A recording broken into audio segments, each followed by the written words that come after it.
think one of the biggest compliments you get is that everyone thought that you actually detonated an atomic bomb for this movie, to do that. And I was like, you know what? I actually might believe that too.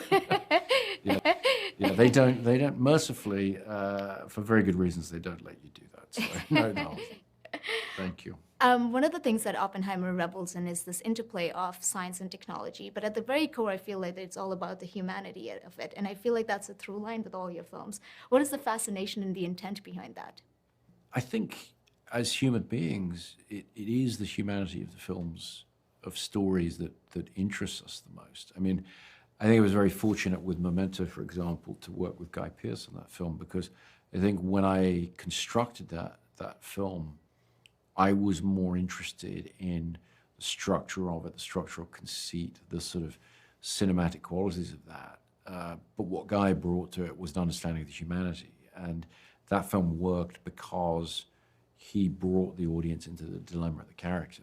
And I think I learned from that, that however interested you are in the mechanics of the storytelling or the world you're creating and all the rest, it is the humanity at the center of it that the audience is most going to grab a hold of and go on that journey with. Yeah. What is your biggest fear as a filmmaker when you put something of so many years, your passion into this, and it's gone out there on the screen, it is risky. What is your biggest fear when it comes to putting out a movie?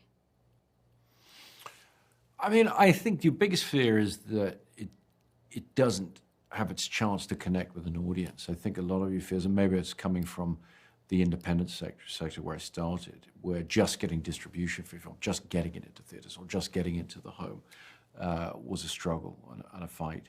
And so I think, yeah, your greatest fear is that for whatever reason you won't get the chance for people to view your film. Fortunately with Oppenheimer, we had a very wide release, very well supported by the studio, and a lot of people got to see it.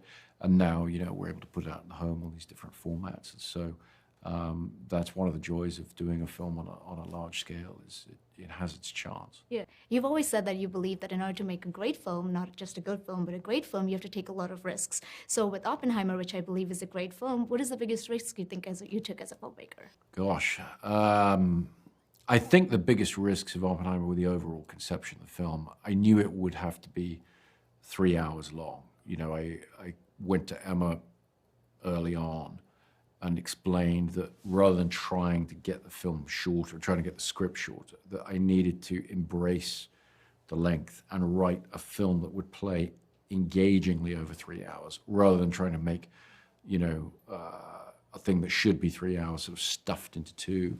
But that is a risk. I mean, the idea that you're going to shoot a lot of the film on black and white, it's a very serious subject matter. It's really mostly people talking. And you're going to do that at 3 hours, and it has to be R-rated and so forth. Those were all things we knew going in, and they were the big risk and the big gamble. We went to the studio with it. We were very clear about what the film was going to be and how much money we needed to make it. And so, yeah, I mean, there was a lot of risk that came with it.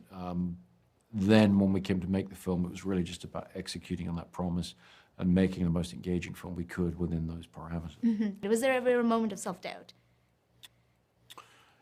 I mean, many moments of self-doubt. I think. Well, the nice thing about being a director is there are all kinds of different processes that you're engaged with, and it takes years to make a film. And so, yes, you have days where you're very much questioning what it is that you do. But then you come back the next day, maybe you've slept a bit better, whatever it is, you have a slightly more positive view on it. And so you're always getting a second chance, a third chance to steer the ship and do things differently. And so that gives you confidence that you'll find a way. Over time, you'll find a way. You're not sort of stepping up in front of the wicket and having to hit the ball, you know what I mean? It's a much more of a construction process over time that goes into it. Yeah, you've always